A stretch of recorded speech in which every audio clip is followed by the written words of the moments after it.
ప్రముఖ రచయిత శ్రీ సింహప్రసాద్ గారు రచించిన అపురూప గ్రంథం తిరుమల తిరుపతి దేవస్థానం వారి ఆర్థిక సహాయంతో ప్రచురించబడిన అపూర్వ గ్రంథం హిందూ వివాహ మరియు జీవన విధానాల జీవిత విశిష్టతల సర్వస్వం వివాహ వేదం.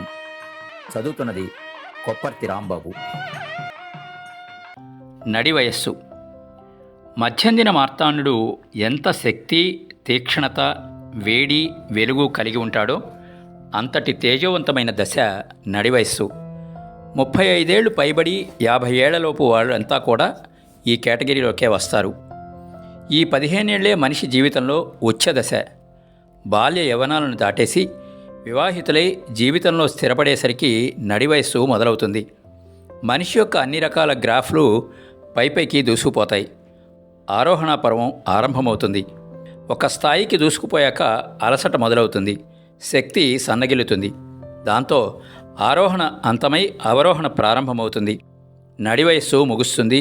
వృద్ధాప్యం తలుపు తడుతుంది. వైవాహిక జీవితం. నల్లేరు మీద బండి నడకలాగా సాగుతూ ఉంటుంది వైవాహిక జీవితం. పెళ్ళై 5-6 ఏళ్ళు దాటి ఉంటాయి గనక భార్యాభర్తలిద్దరూ ఒకరి గురించి వేరొకరికి పూర్తిగా తెలుస్తుంది. పెళ్ళైన కొత్తలో ఇబ్బంది పెట్టిన అభిప్రాయ భేదాలు, ఇష్టాయిష్టాలు, అలవాట్లు, ఈగోలు, ఆధిక్యత ప్రదర్శనలు వగైరాలన్నీ కూడా సర్దుకుంటాయి. పాలు నీళ్ళలాగా కలిసిపోతారు. కలిసి ఆలోచించడం, కలిసి ఆచరించడం మొదలవుతుంది. ఉడుకు, వేగం, ఆవేశం తగ్గుముఖం పడతాయి. అంచేత సంసారంలో తేడాపాడాలు వస్తే వెంటనే సర్దుకుపోతారు. పరిష్కరించుకుని తేలిక పడిపోతూ ఉంటారు. దాంపత్య సుఖాన్ని తృప్తిగా అనుభవిస్తూ పిల్లల్ని కంటూ వారిని పెంచి పెద్ద చేస్తూ ఇంటిని దిద్దుకుంటూ ఉంటారు. పిల్లల ఆరోగ్య సమస్యలు, కొన్ని సందర్భాలలో ఆర్థిక ఇబ్బందులు తప్ప మరేమీ ఉండవు. వారి ఆలోచనల్లో, ప్రవర్తనల్లో, నిర్ణయాల్లో పరిణితి ఉంటుంది. కుటుంబ జీవనం. తల్లిదండ్రులు వృద్ధులవుతారు గనక వారి ద్వారా సమస్యలు రావు. అత్తరికం, ఆడబడుచు, మూతి విరపులు వెలిసిపోతాయి. వీరి ఆదరణపై ముసలివాళ్ళు ఉంటారు. పెత్తనం వీరిదే కనుక వీరి మాటే చెల్లవుతుంది. పిల్లల కోసం ఎక్కువ సమయం, ఎక్కువ ఆదాయం వినియోగిస్తారు. వారిని పెంచడమే లక్ష్యమైపోతుంది. స్వంత ఇల్లు ఏర్పరచుకుని సంబరంగా గృహప్రవేశం చేస్తారు. మా ఇల్లు మా పిల్లలు అనే అనుబంధంతో కుటుంబం కళకళలాడుతూ ఉంటుంది. ఆర్థిక పరిస్థితి.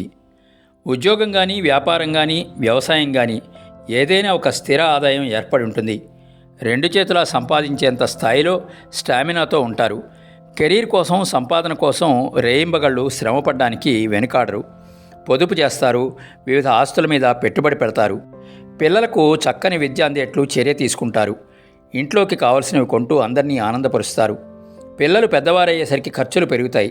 అయినా ఇబ్బంది పడాల్సిన అవసరం ఉండదు. ఆదాయం కూడా గణనీయంగా పెరుగుతూ ఉంటుంది. భద్రత చేకూరుతుంది. ఎప్పుడైతే ఆర్థిక స్థిరత్వం చేకూరిందో, కుటుంబం వెన్నుదన్నుగా ఉందో, ఆలుమగలిద్దరూ కూడా సంపూర్ణ భద్రత ఫీల్ అవుతారు. కొందరు మాత్రం నిరుద్యోగులుగా ఉంటారు. ఎలాంటి ఉపాధి కల్పించుకోలేకపోతారు. చంచలంగా వ్యవహరిస్తారు. వారు మాత్రం అభద్రతతో కొట్టుమిట్టాడతారు. అలాంటి వాళ్ళు ఫాల్స్ ప్రెస్టేజ్కి స్వస్తి చెప్పాలి. Dignity of లేబర్ని అలవర్చుకోవాలి. అర్హతలకి తగిన ఉపాధి దొరక్కపోవచ్చు. కానీ అందుబాటులో ఉన్న వనరుల్ని ఉపయోగించుకుంటే స్వయం ఉపాధి కల్పించుకోవడం కష్టం కాదు. పట్టుదల ఉంటే త్వరితంగా జీవితంలో స్థిరపడిపోతారు. బ్యాంకులు, ప్రభుత్వము ఎన్నెన్నో పథకాల ద్వారా చేయూతనిస్తున్న సంగతి తెలుసుకోవాలి, వినియోగించుకోవాలి. పిల్లలు పుట్టేటప్పటికీ ప్రతివారు ఆర్థిక స్థిరత్వం, చక్కని సంపాదన కలిగి ఉండడం అనివార్యం. విజయ పరంపర. శక్తివంచన లేకుండా పనిచేస్తారు. అధిక శ్రమకి సిద్ధపడతారు. చురుగ్గా, సవ్యంగా పనులు చక్కబెడతారు. నిజాయితీగా వ్యవహరిస్తారు. కష్టించి పనిచేసి పైకి రావాలని విశ్వసిస్తారు. ఆరోగ్యం కూడా వారికి చేదోడు వాదోడుగా ఉంటుంది. ఈ సుగుణాలు ఉద్యోగంలో కానీ, వ్యాపారంలో కానీ ఉన్నత స్థాయికి తీసుకువెళ్ళి తీరతాయి. ప్రమోషన్లు వచ్చి చకచక మెట్లెక్కేస్తారు. వ్యాపార విస్తరణ పథకాలు చేపడతారు. ఇంకా ఇంకా ఎదగాలి, సాధించాలి అంటూ విజయం ఇచ్చిన ఉత్తేజంతో దూసుకుపోతారు. అదే సమయంలో అడ్డదారుల్లో, అవినీతి మార్గాల్లో సంపాదించాలి అని అనుకోవద్దు. పన్నులు ఎగ్గొట్టాలని చూడొద్దు. నీతిని, నిజాయితీని నమ్ముకున్నప్పుడే మీది ఆనందకర విజయం, భయము, ఆందోళన లేని విజయం అవుతుంది. వైఫల్యాలు ఉంటాయి. అందరికీ విజయాలే దక్కవు. వైఫల్యాలు కూడా పలకరిస్తూ ఉంటాయి. ఉద్యోగంలో గుర్తింపు రాదు. జాబ్ సాటిస్ఫాక్షన్ ఉండదు. తృప్తికరమైన జీతము లభించదు. వ్యాపారంలో అయితే రాణించరు, భాగస్థులు మోసం చేస్తారు, లేదా అనుభవహీనత శాపం అవుతుంది, నష్టాల పాలవుతారు.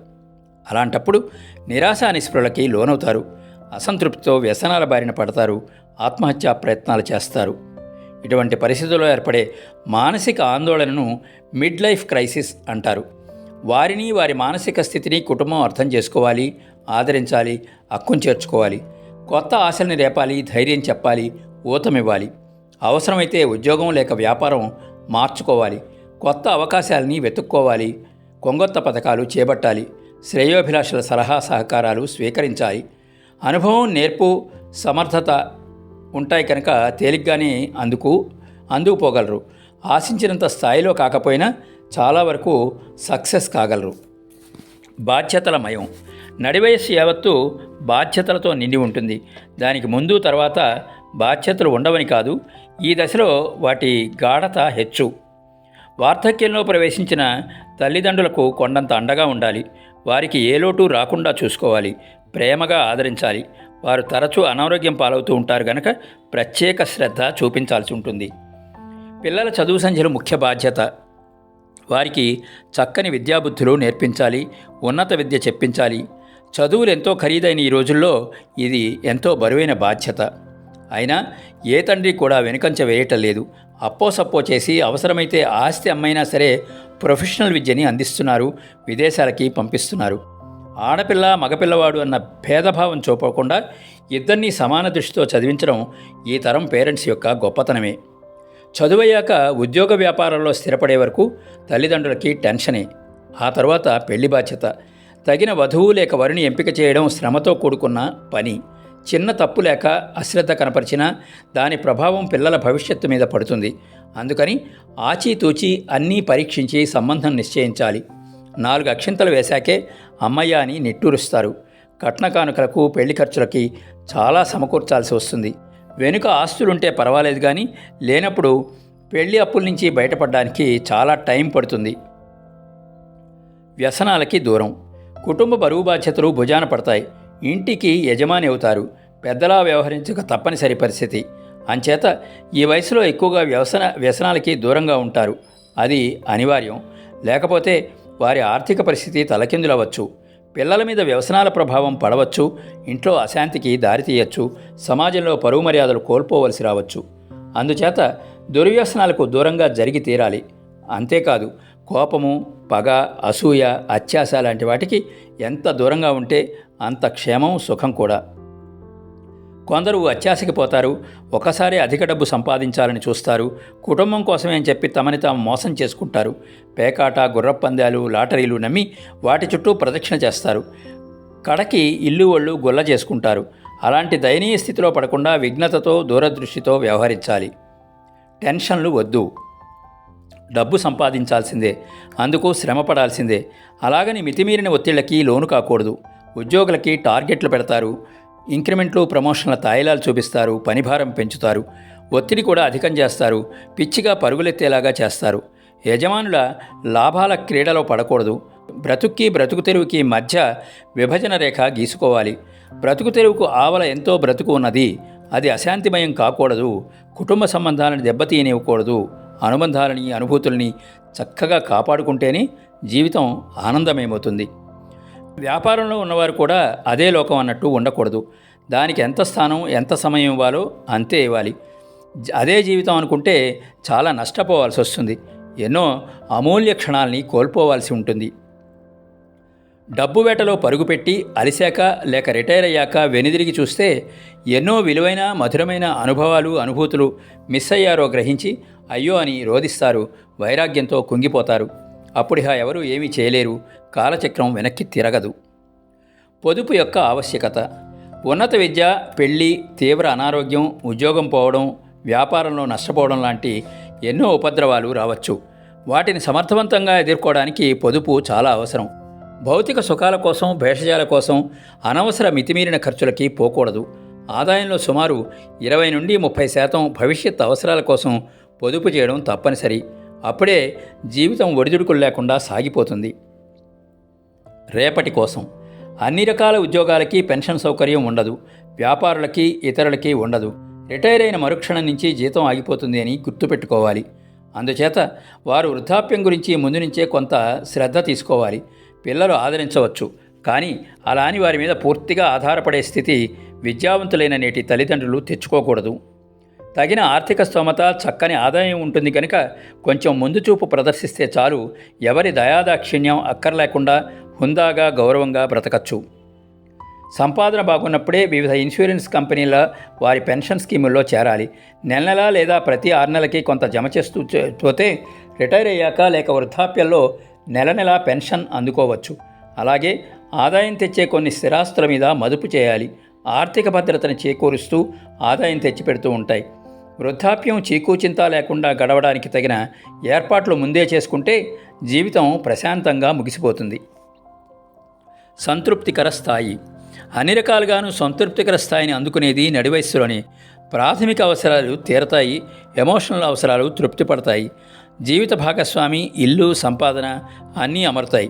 పెద్దరికం వస్తుంది, స్వతంత్రంగా వ్యవహరిస్తారు, మార్పుకు అనుగుణంగా మారగలుగుతారు, శారీరకంగా మానసికంగా ఆరోగ్యంగా ఉంటారు. ఇంట్లో, ఆఫీసులో, పిల్లల్లో ఎలాంటి సమస్యలు వచ్చినా పరిష్కరించగల మెచ్యూరిటీ వస్తుంది. సామాజిక సంబంధాలు కూడా బాగుంటాయి. బంధుమిత్రుల ఇళ్లకి శుభాశుభాలకు వెళ్ళి రావడం, సపోర్టుగా నిలబడడం, గైడెన్స్ ఇవ్వడం జరుగుతుంది. సేవా కార్యక్రమాలు చేపట్టడానికి ప్రయత్నిస్తారు. రక్తదానం లాంటివి నిస్సంకోచంగా చేసేస్తారు. పూజలు చేస్తారు, గుళ్ళు గోపురాలు సందర్శిస్తారు. తమ కోసం కన్నా పిల్లల కోసం, పిల్లల ఆరోగ్యం కోసం, విద్య కోసం, ఉన్నతి కోసం ఎక్కువగా మొక్కుకుంటారు, ప్రార్థిస్తారు. ఇంటా బయట సత్సంబంధాలతో సంతోషంగా ఉంటారు, సంతృప్తి కలిగి ఉంటారు. శారీరక మార్పులు. సన్నసన్నగా శారీరక మార్పులు, ఆరోగ్య సమస్యలు మొదలవుతాయి.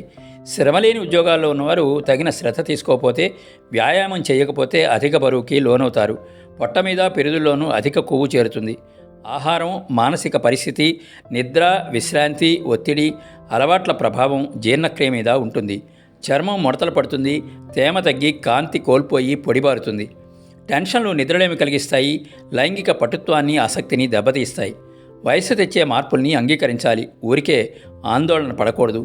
జుట్టు ఊడిపోవడం, కీళ్ల నొప్పులు, స్త్రీలలో రక్తలేమి, గుండె జబ్బులు వచ్చే ప్రమాదం ఉన్నది. తగిన వ్యాయామం చేస్తూ మానసికంగా ఆందోళనరహితంగా ఉంటూ క్రమశిక్షణ గల జీవితాన్ని సాగించగలిగితే వీటిని చాలా వరకు నివారించవచ్చు. అధికులం అని అనుకోవద్దు. ఎన్నో ఎత్తులకి ఎదుగుతారు, ఎంతో సంపాదిస్తారు, కీర్తి ప్రతిష్టలు ఆర్జిస్తారు. అయినా సరే మీలో ఆధిక్య భావన రానీయకూడదు. సుపీరియారిటీ కాంప్లెక్స్కి లోను కాకూడదు. బంధుమిత్రులకి దూరం అవ్వద్దు. వారెప్పటికీ మీ శ్రేయోభిలాషులు, హితైషులు అని మర్చిపోకూడదు. సామాజిక బంధాలని, బాధ్యతలని, మత కార్యకలాపాలని, ధార్మిక కార్యాలని నిర్లక్ష్యం చేయవద్దు. 10 మందితో కలవడం, 10 కార్యక్రమాల్లో పాల్గొనడం ఒక గొప్ప అనుభవం, ఆనంద సందర్భం. ఢిల్లీకి రాజైనా ఒక తల్లికి బిడ్డే అన్న విషయం మర్చిపోకూడదు. మీరెంత గొప్పవారైనా అండపిండ బ్రహ్మాండంలో మీరు ఒక పిపీలకం, ఓ పరమాణువు. ఆ సంగతి విస్మరించవద్దు. నేను శాసనకర్తని, దేవుణ్ణి అనుకోవడం మూర్ఖత్వం.